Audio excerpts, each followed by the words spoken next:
faccio.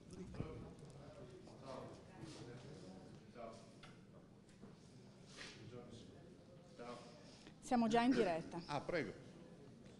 Venga. Allora, che saluto qua.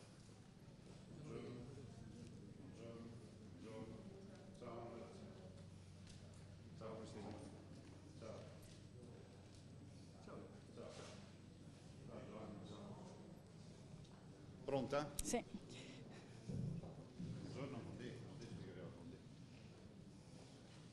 Allora, abbiamo visto che lei conosce molte persone, è stato già qui da presidente, ma da vicepresidente. Ciao. Ciao. Ma oggi fa il suo ingresso come presidente della Regione del Veneto e da qui governerà il Veneto per i prossimi 5 anni. Qual è il messaggio che vuole rivolgere ai suoi concittadini? Beh, di serenità e guardare al futuro con positività. Noi amiamo dire che non abbiamo mai conosciuto pessimisti che abbiano fatto fortuna. Diciamo che si apre una nuova pagina di storia. Vogliamo qualificare questa amministrazione come l'amministrazione del federalismo fiscale, delle riforme e della buona amministrazione. Questo è l'impegno che ci siamo presi con i veneti e questo è quello che intendiamo fare. Come conta di raggiungerli questi obiettivi? Quale sarà il suo la sua prima obiettivo? Beh, con il lavoro di squadra e con la volontà di puntare tutti allo stesso obiettivo. Questo è quello che vogliamo fare e questo è quello che sicuramente realizzeremo. Senta, tra chi l'ha votata, c'è chi considera l'autonomia come una condizione imprescindibile per l'unità. È un concetto che ha ribadito anche il presidente Giorgio Napolitano. Beh, io ne ho parlato molto di questo. Unità non va in contrapposizione con autonomia, lo dice la Costituzione italiana, lo dicono ormai un po' tutti i provvedimenti che il governo sta facendo. E diciamo che il movimento autonomista e federalista è un movimento centripeto, quindi non è centrifugo, riconosce l'unità nazionale e i padri costituenti lo hanno dimostrato in più occasioni, non solo nello scrivere la Costituzione, ma anche nel presentare la Costituzione. Penso a un grande discorso di Einaudi che questo lo sottolineava proprio appieno. Senta, la ringrazio e adesso la lascio ai giornalisti della conferenza stampa.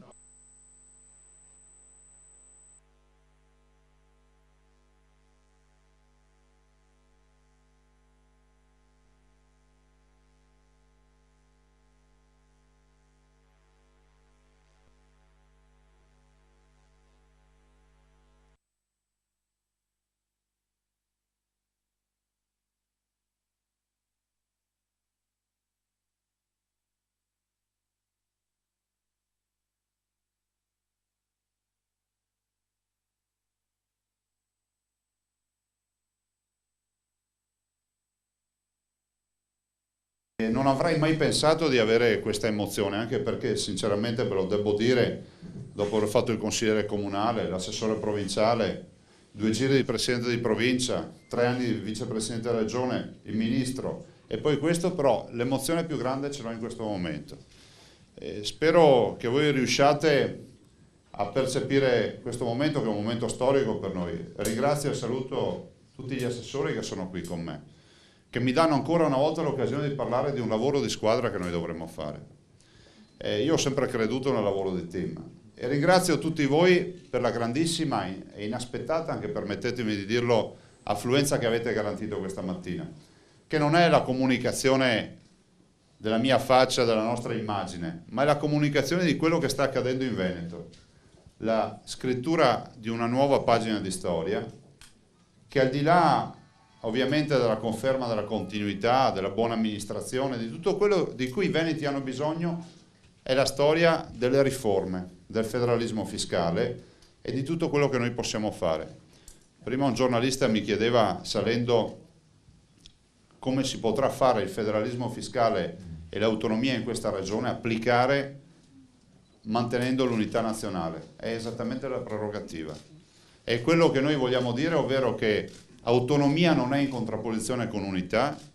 Vogliamo ricordare che la Costituzione lo dice con chiarezza e ricordiamo anche, lo dicevo a Padova sabato, che i padri costituenti erano degli autentici federalisti. E Einaudi nel presentare la Costituzione fece un discorso di presentazione unico, sarebbe sottoscrivibile al giorno d'oggi. Disse: dovremmo dare la giusta dose di autonomia ad ogni comunità. Abbiamo una grande responsabilità, ci rendiamo conto di questo, chiediamo alla stampa di essere Catone il censore, di essere lì precisa e puntuale a spingerci nei momenti di esitazione, a controllare che il mantenimento della parola data con il programma diventi realtà. Penso che questo è il vero lavoro di squadra, non di due fazioni, l'amministrazione e il mondo della comunicazione, ma di un'unica fazione dove ci sia qualcuno che ha questo ruolo di Catone. E questo nell'interesse di tutti noi veneti. Chi si chiama fuori da questa partita vuol dire che pensa di non essere veneto e di non dovere nulla alla nostra regione. Io non aggiungo altro. Sto organizzando un passaggio formale di consegna con il Presidente Galan. Abbiamo evitato per ovvi motivi di farlo oggi, ma lo faremo pubblicamente, io spero nelle prossime ore, la prossima settimana, adesso vedremo l'organizzazione. Non è escluso che con il Presidente addirittura lo si faccia anche doppio, per cui ci sia un'andata e un ritorno per entrambi. Vi dico che da un punto di vista così proprio di mera informazione avrò, ecco la sorella Donazian che salutiamo, avrò il modo di convocare, spero in settimana, se proprio non ce la faccio, massimo lunedì o martedì, la Giunta, quindi con l'attribuzione definitiva delle deleghe.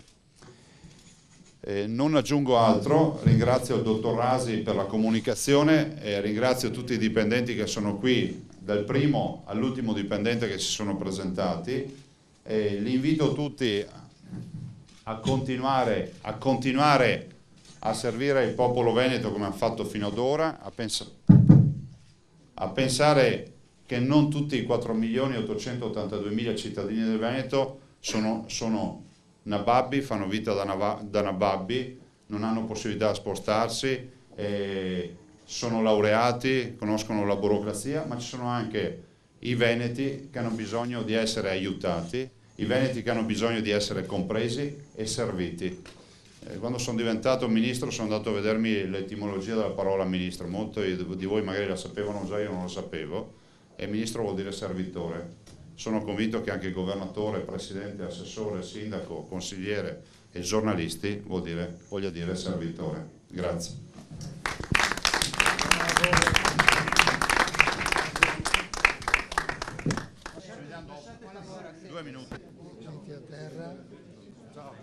Su questo affaccio bellissimo su Venezia.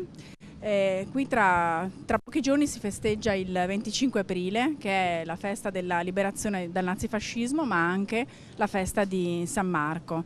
Questo suo ingresso è il segno di una nuova Serenissima?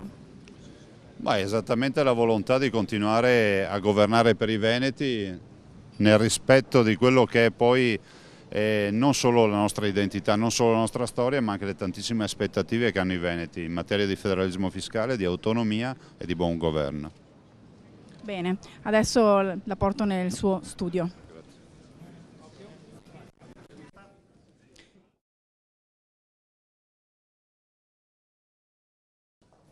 Bene, adesso le portano.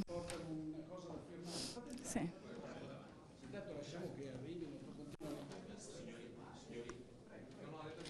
Ha detto nei giorni scorsi che lei intende instaurare una trattativa serrata con il governo per ottenere l'autonomia, la sua forma di autonomia.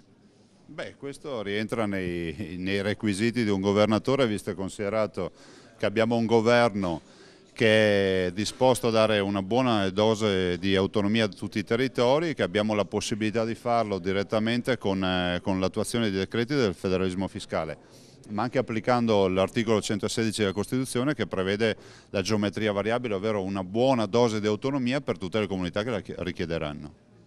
E senta, lei oggi dalle pagine dei giornali ha scritto un articolo che si apre con un grazie. Grazie a chi e per che cosa? Grazie ai veneti, grazie a tutti quelli che ci hanno sostenuto, grazie a quelli che lo faranno magari pian piano convincendosi della bontà del nostro progetto, ma grazie anche alle segreterie politiche di Lega, PDL e Alleanza di Centro che hanno accettato fino in fondo di affrontare questa avventura, perché tale è, perché un'avventura innovativa non è la semplice amministrazione, ma è quella di scrivere una pagina di storia per il Veneto.